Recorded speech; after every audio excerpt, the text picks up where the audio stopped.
Hello बच्चों, आपका स्वागत है अपने इस YouTube channel Rohit study GS में। आज हम देखेंगे क्लास 10th के चैप्टर नंबर 2 आपदा का। ठीक है, जिसका चैप्टर का नाम है प्राकृतिक आपदा प्रबंधन, बाढ़ और सुखाड़। इसमें पढ़ना है बाढ़ और सुखाड़ के बारे में। चलिए, पहला है बाढ़। बाढ़ हम किसे कहते हैं, या बाढ़ क्या है, या बाढ़ कैसे आती है। जब नदी का जलस्तर सामान्य स्तर से अधिक हो जाता है तो आसपास के क्षेत्रों में पानी फैलाव हो जाता है। इससे क्या कहते हैं हम, बाढ़। बाढ़ किसे कहेंगे, मान लीजिए नदी है कोई, उसका जो सामान्य स्तर है मान लीजिए इतना रहना चाहिए। अगर मान लीजिए इससे अधिक हो गया, इससे आसपास के क्षेत्र में क्या हो जाएगा, पानी फैल जाएगा। पानी फैल जाएगा जिससे क्या आ जाता है, बाढ़। समझिए होंगे बाढ़ किसे कहेंगे, जब नदी का जलस्तर सामान्य स्तर से क्या हो जाएगा, अधिक हो जाएगा, तो आसपास के क्षेत्र में क्या हो जाता है, पानी फैल जाता है, जिसे हम क्या कहते हैं, बाढ़। चलिए, अगला है बाढ़ से बचने का उपाय। बाढ़ से बचने का उपाय, पहला है नदियों पर बांध बनाना। देखिएगा नदियों पर क्या बनाया जाता है, बांध, ताकि बाढ़ से बचा जा सके। दूसरा है नदी के किनारे पेड़ पौधा लगाना, जिससे मिट्टी का कटाव ना हो। यानी नदी के किनारे जो बांध होता है, बांध के किनारे क्या लगाते हैं, पेड़ पौधा लगा देते हैं, ताकि मिट्टी का कटाव ना हो, जिससे हम बाढ़ से बच सके। तीसरा है नदी के किनारे कंक्रीट से निर्माण करना। अब क्या है, बहुत सारे नदी के किनारे देखिएगा बोरा में मिट्टी को क्या करते हैं, भर के नदी किनारे लगा देते हैं, ताकि मिट्टी का कटाव ना हो, या पत्थर डाल देते हैं।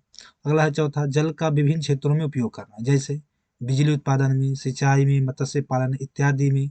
इससे हम क्या करते हैं, जल का विभिन्न क्षेत्रों में विभाजन कर देते हैं, जिससे पानी की खपत हो सके और बाढ़ से बचा जा सके। अगला है पांचवा, नदी को गहरा कर देना। यानी क्या करना, नदी को गहरा कर देना, ताकि जल का अधिक संचय हो सके और बाढ़ से बचा जा सके। अगला है नदी को आपस में जोड़ देना। जिस क्षेत्र में पानी की कमी होगी उधर पानी क्या हो जाएगा, चला जाएगा, जिससे हम क्या कर सकते हैं, बाढ़ से बच सकते हैं। तो आप लोग समझ गए होंगे बाढ़ से बचने का उपाय। पहला क्या उपाय है, नदियों को, नदियों पर बांध बनाना। दूसरा है नदी के किनारे पेड़ पौधा लगाना। नदी के किनारे कंकड़ी से निर्माण करना। जल का विभिन्न क्षेत्रों में उपयोग करना। अगला है नदी को गहरा करना, नदी को आपस में जोड़ना। ये सब हमारे क्या है, बाढ़ से बचने का उपाय। अगला है सुखाड़। क्या है सुखाड़, सुखाड़ यानी पानी की कमी होना। जब नदी का जल स्तर सामान्य स्तर से कम हो जाता है तो सुखाड़ की स्थिति उत्पन्न हो जाती है। यानी जैसे मान लीजिए पृथ्वी, पृथ्वी में क्या है, जो जल का स्तर होना चाहिए, वो जब जल स्तर नीचे चला जाए, यानी क्या हो जाएगा, कम हो जाएगा, तो सुखाड़ की स्थिति उत्पन्न हो जाती है।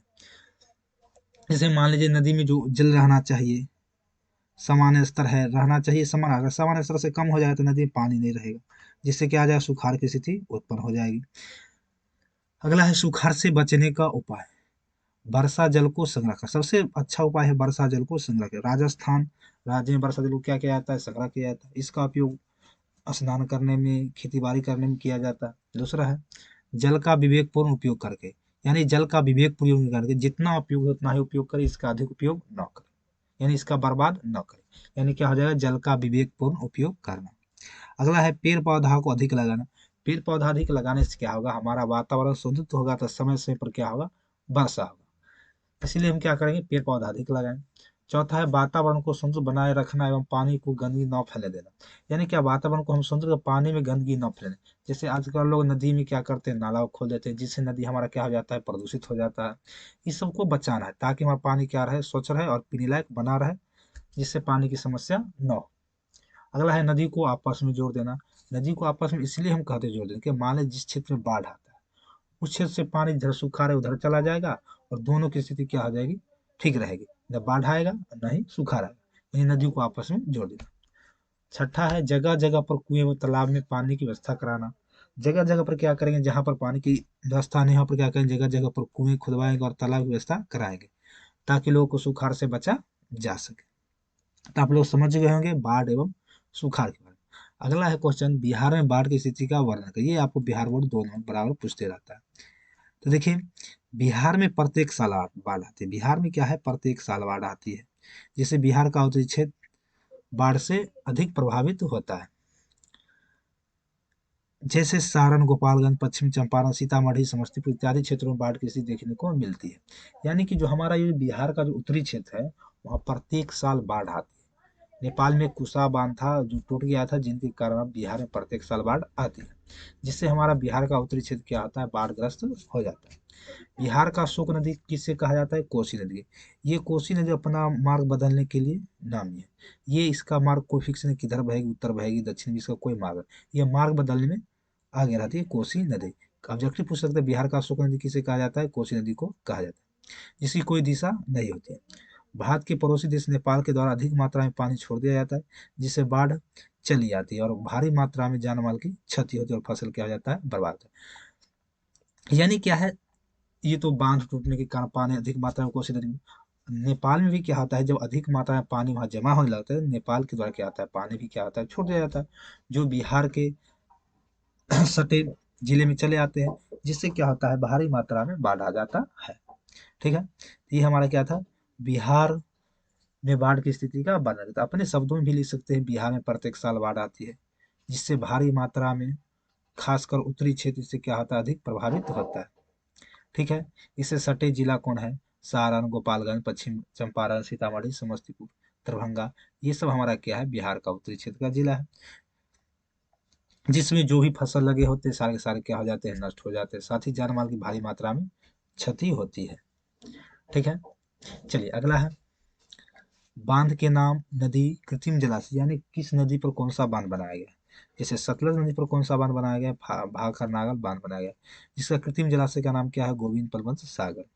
दूसरा है नर्मदा नदी, नर्मदा नदी पर कौन परियोजना है? नर्मदा परियोजना, इसका कृत्रिम नाम क्या है? सरदार सरोवर। अगला है कृष्णा नदी पर कौन है? नागा सागर परियोजना, जिसका नया नाम क्या है? नागा सागर, नागा अर्जुन सागर। अगला है कावेरी नदी पर कौन है? कावेरी परियोजना, इसका नाम क्या है? कृष्णा सागर। रिहंद नदी पर कौन बनाया? रिहंद बांध, जिसका नाम क्या है? पंचसागर। कोसी नदी पर बनाया गया हनुमानगढ़ बांध परियोजना। नील नदी पर आसवन बांध, यह दुनिया का सबसे बड़ा आसवन बांध है, नील नदी पर बनाया गया बांध है आसवन बांध, यहाँ पर गलत लिखा, आसवन बांध है, ठीक है, आसवन बांध है, नील नदी पर बनाया गया। बाढ़ से हानि का होने के कारण क्या? बाढ़ से हमारा क्या क्या चीज हानि होता है? इसके बाद पहला है फसल की बर्बादी होती है, बाढ़ आ जाए तो फसल की बर्बाद। दूसरा है जान माल की क्षति होती है, महामारी फैलता है, जैसे मान लीजिए बाढ़ आ जाएगा, विभिन्न प्रकार के कीड़ा मकोड़ा आते हैं, जिससे जल जमाव हो जाता है, जिससे महामारी फैलने की क्या रहती है? संभावना बनी रहती है। अगला है यातायात साधनों का बाधित हो जाता है, यानी सड़कों पर पानी चला आता है, जिससे कारण यातायात साधन क्या हो जाते हैं? प्रभावित हो जाते हैं। अगला है मकानों का गिरना, यानी आवासीय मकान क्या हो जाते हैं? पानी के बहाव में गिर जाते हैं, जिससे हमारा क्या होता है? घर गिर जाता है। ये सब हमारा क्या था, बाढ़ एवं सुखाड़ से बचने का उपाय, कैसे आता है, नहीं आता है। ठीक है, अगले वीडियो में हम मिलेंगे तीसरे चैप्टर के साथ, प्राकृतिक आपदा प्रबंधन, भूकंप एवं सुनामी। अगले हम देखेंगे कल भूकंप एवं सुनामी के बारे में। ठीक है, किसी प्रकार का समस्या होगा तो कमेंट करके आप पूछ सकते हैं।